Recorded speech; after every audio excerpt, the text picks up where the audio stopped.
a version of what I try and use.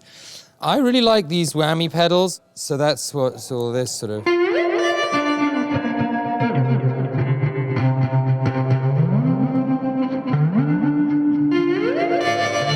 I just like the octave whole thing on that. The tremolo is this eventide. I don't know why. Sometimes I have big pedals just doing a tiny little thing. Like this whole thing I just have for that octave shift.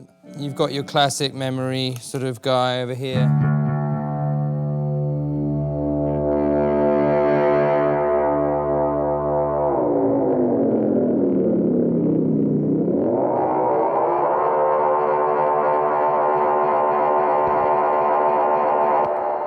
Which is always nice. Micro synth.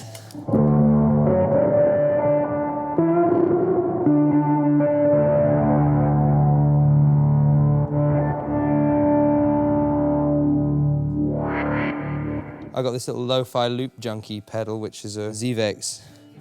And I got this because, funnily enough, I was somewhere and I ran into Moby, and he was saying how he really liked this pedal because it's really lo-fi. So, nice one, Moby.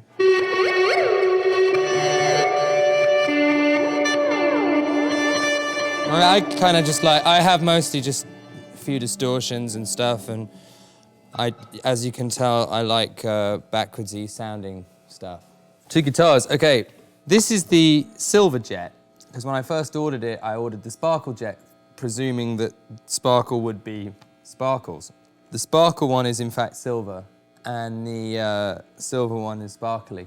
I play this a couple of tracks on the record that we just did, and a couple tracks when we do our live show.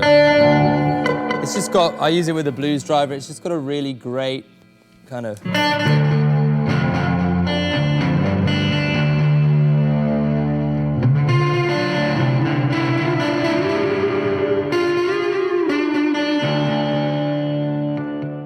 These are the TV Jones.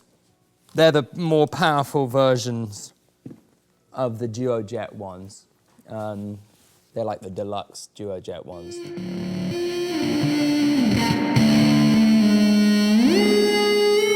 So this is just without anything on compared to the guitar that we were just playing.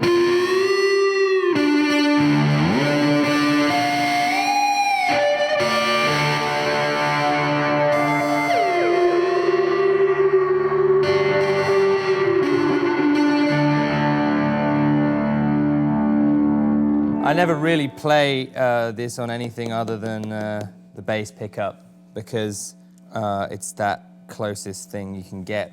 Stock Stratocaster, I imagine, is probably the closest thing you can get to that Hendrixy kind of bass sound.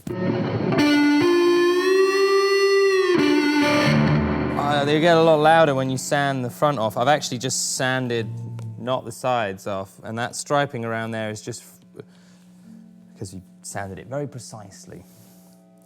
That's not actually a piping or anything, that's just, I like it because it looks like bone. And then the last one I've got here is this, as you can tell, I'm a very Fender-y kind of person.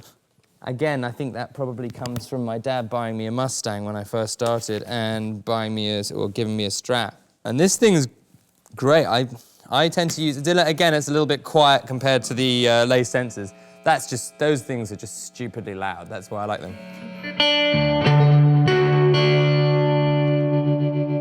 Get a nice tremolo sound with this.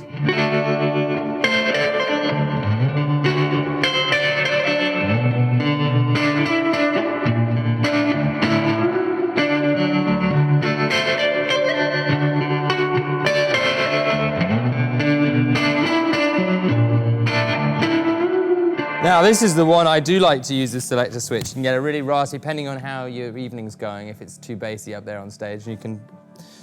it still sounds good because you've got the double coil one, there's a double pickup on this side.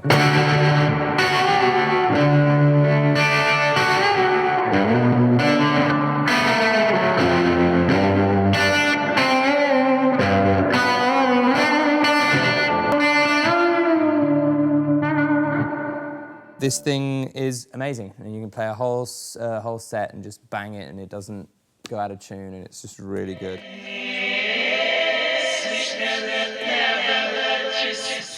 I like the ability to scrub audio as it goes, so you can, you know. Yeah, so that's kind of more than running like any sort of sampled like Ableton or backing track.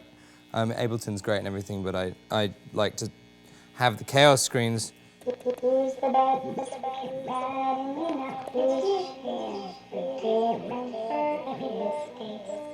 And then I'll have quite a lot of just live bits of audio and samples that I've used sampled from films. Oh, you were creating a world I wouldn't mess about with butterflies and daffodils. So you can affect pitch and ping pong delay, reverbs, all manner of that sort of stuff. So that's these guys. And obviously you've got to find a way of reloading them in the middle of songs, which is kind of a cheat.